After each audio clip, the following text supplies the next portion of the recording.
Bonjour à tous et bienvenue dans ce nouveau numéro du 7-8 Culture. Aujourd'hui, nous sommes au Vélodrome National pour le tout premier salon du livre de Saint-Quentin en Yvelines. Voici le sommaire. Les Visionnaires, premier salon du livre organisé par Saint-Quentin en Yvelines. Plus de 80 auteurs présents. Au programme, dédicaces, animations et conférences. Le prix du livre de Saint-Quentin en Yvelines a été décerné à Michael Christie pour son roman Lorsque le dernier arbre. Il a été remis par le président du jury, Guillaume Martin. Et enfin, lors de ce salon du livre, des cafés d'auteurs sont proposés entre lecteurs et écrivains. Ils permettent un échange autour des ouvrages des auteurs.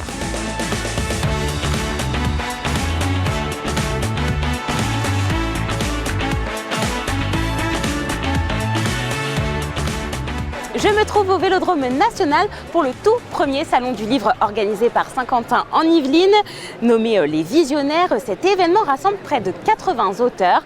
Le thème, le monde de demain. Éric-Alain Junès, bonsoir. Bonsoir. Vous êtes donc le vice-président à la culture de Saint-Quentin en Yvelines.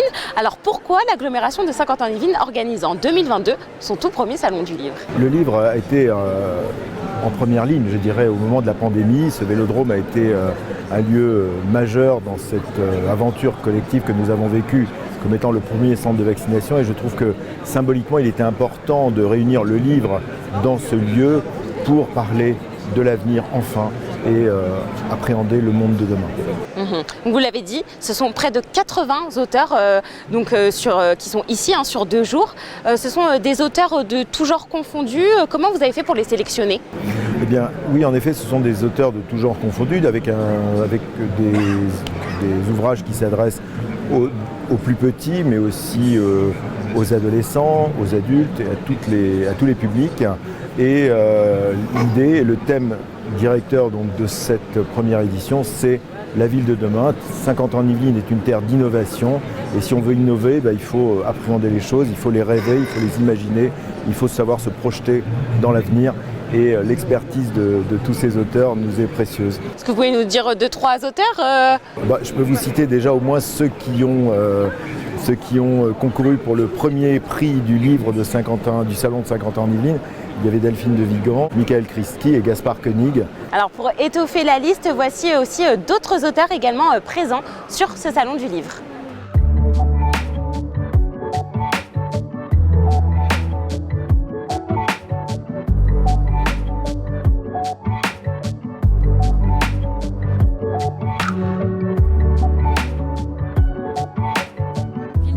La qualité urbaine en question pose la question de l'incidence du numérique dans les pratiques que les citadins ont de la ville.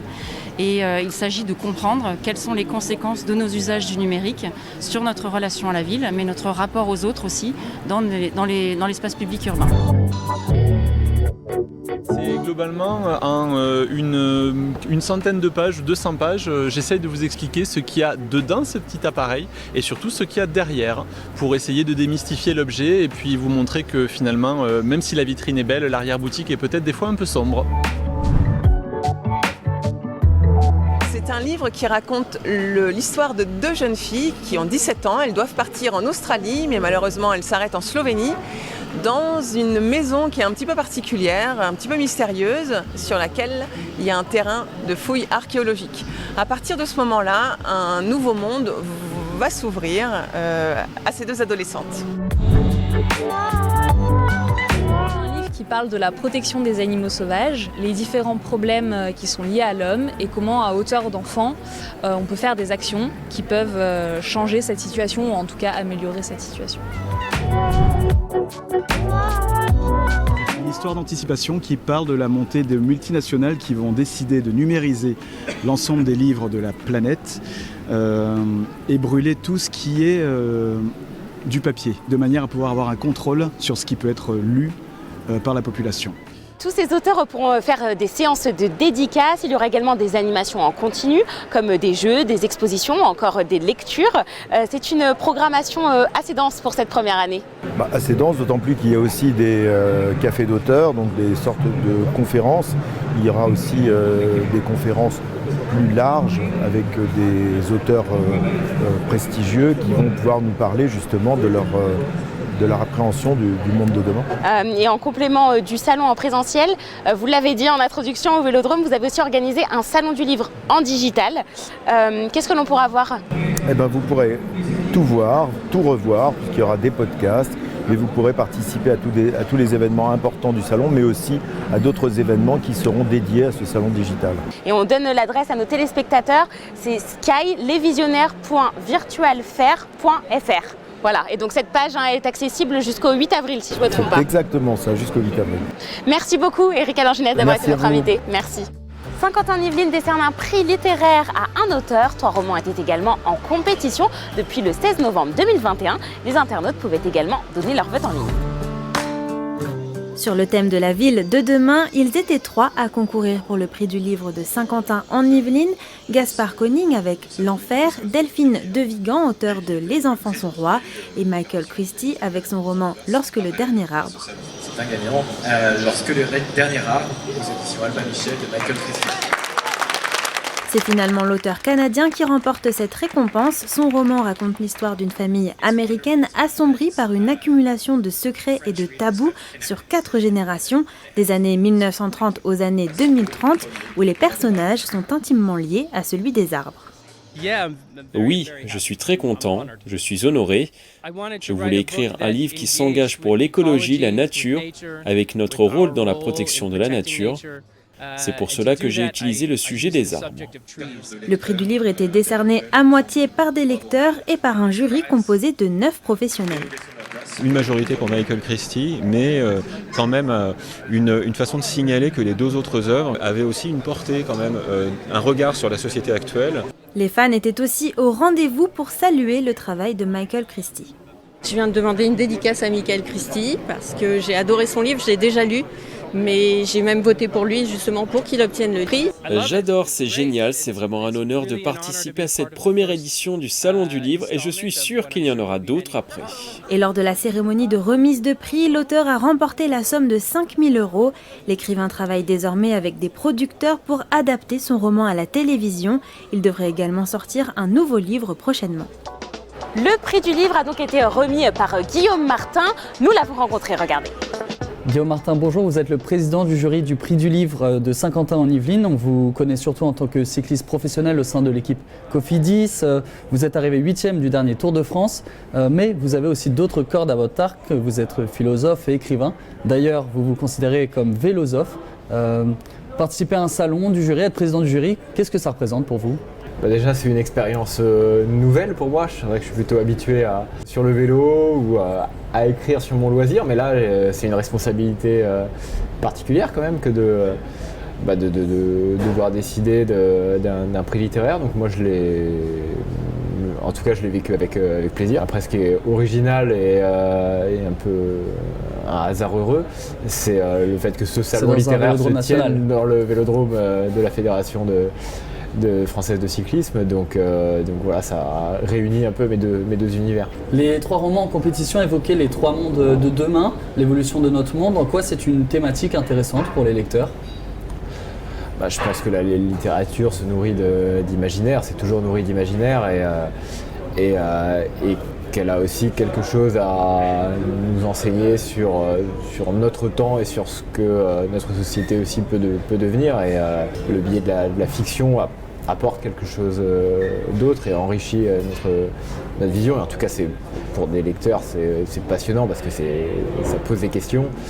Et en même temps, c'est fascinant parce qu'on n'en sait rien en vérité. Donc vous êtes auteur, comme on le disait, auteur de Socrate à vélo et le dernier que vous venez de sortir, La société du peloton, philosophie de l'individu dans le groupe. Dans ce livre, vous faites un parallèle entre le peloton et la société. Justement, en quoi le peloton est à l'image de la société, rapidement, en quelques mots, même si c'est difficile de résumer un livre en quelques mots. En tout cas, moi, le cœur de mon livre, il avait trait au problème du lien entre individuel et collectif. Je pense que c'est un sujet qui nous touche tous aujourd'hui, où on est à la fois porté par des ambitions individuelles, on est dans une société hyper individualiste, et en même temps, on est quand même toujours questionné par cette notion de vivre ensemble. Et je pense que en fait, dans le peloton, il y a ça de manière exemplaire. Il y a le fait qu'on ne peut pas gagner sans les autres, par exemple, sans des coéquipiers. Et en même temps, les autres, c'est aussi ce qui nous énerve parfois. Enfin, on n'a qu'une envie, c'est d'échapper à ce peloton. Dans Socrate à vélo, vous essayez de dénoncer les clichés sur les sportifs qui sont considérés parfois comme ignorants. Est-ce que aller présider un salon du livre, c'est également combattre ces préjugés ? Oui, en tout cas, dans toutes mes prises de position publiques et par mon parcours, j'essaie de montrer que voilà, on n'est pas obligé d'être rangé dans une seule case et qu'on peut être plusieurs choses en même temps dans la vie. Et pour finir, Guillaume Martin, avez-vous des projets futurs, un livre au-delà de votre saison à vélo, un livre en écriture ? Ouais, j'ai toujours des projets. Après, là, pour l'instant, la saison est à redémarrer. Je suis avant tout évidemment préoccupé par ma saison cycliste et les projets sont encore vraiment à l'état de projet, mais j'ai toujours des choses en tête. Oui. Merci beaucoup Guillaume Martin d'avoir été notre invité. Pour faire découvrir les écrivains du salon, des cafés d'auteurs sont organisés pour échanger autour de leurs livres. Des dédicaces sont aussi au programme. Une dédicace en forme de dessin, cette plaisiroise vient tout juste de l'obtenir.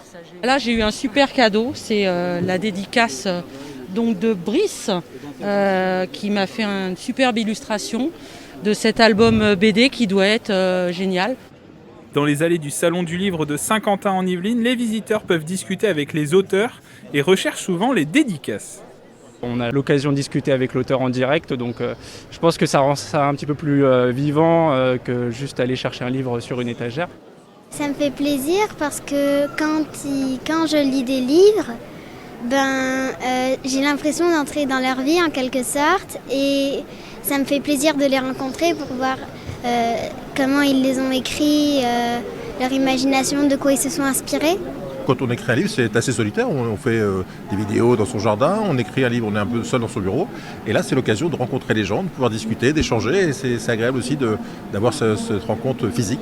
Le Salon du Livre organise aussi des cafés d'auteurs. Pendant 30 minutes, les lecteurs sont invités à rencontrer un auteur et lui poser des questions. Le but, échanger sur leur dernier ouvrage. C'est très agréable de voir quelqu'un qu'on respecte, qu'on aime beaucoup et pouvoir poser des questions si on veut. C'est très intéressant. Ça permet évidemment d'exciter la curiosité de gens qui ne vous connaissent pas forcément. Disons que c'est qualitativement plus intéressant puisqu'on a le temps de discuter avec les gens. Et pour les enfants, des séances de lecture étaient également au programme. Autre prix remis, celui de la nouvelle. Les étudiants de l'UVSQ ont pu participer à ce salon en écrivant des nouvelles sur leur vision de la ville de demain. Le prix de la nouvelle pour le salon des visionnaires est attribué à Margot Nguyen Ngoc Minh. C'est donc cette jeune étudiante de l'université de Saint-Quentin en Yvelines qui remporte le prix de la nouvelle du Salon du Livre Les Visionnaires. Très contente, très fière que ce texte ait été entendu. Je suis fière de ce que j'ai fait parce que je trouve que j'ai vraiment assumé mon écriture et c'était mon premier texte abouti en fait, écrit entièrement. Un appel à écriture lancé par le Salon du Livre aux étudiants depuis le 1er mars sur le thème « Imaginez-vous la ville de demain ». L'occasion pour Margot, étudiante en master littéraire, d'écrire sa première nouvelle, Cercle solaire. C'est un peu un monologue théâtral, poétique, qui présente une ville enfouie sous terre parce que le soleil a brûlé la surface de la terre. Une centaine d'élèves ont pu participer à ce concours, évalué autour de 3 critères par les membres du jury. La pertinence par rapport au thème, est-ce que c'était vraiment bien dans le sujet de la ville de demain ? L'inventivité, est-ce que c'est une intrigue attractive, intéressante, est-ce qu'on rentre dedans ? Le style, l'écriture, la qualité du langage. On savait que les étudiants de lettres allaient réagir, bien sûr, mais on ne pensait pas que des étudiants viendraient d'anglais, d'espagnol, de droit, d'histoire. Les 10 premiers gagnants verront leurs nouvelles publiées. Un livre audio sera réalisé dans les catalogues des médiathèques de Saint-Quentin en Yvelines. Et c'est la fin de ce 7-8 Culture. Merci de nous avoir suivis. Rendez-vous la semaine prochaine dans un autre lieu culturel yvelinois. Bonne soirée sur TV78.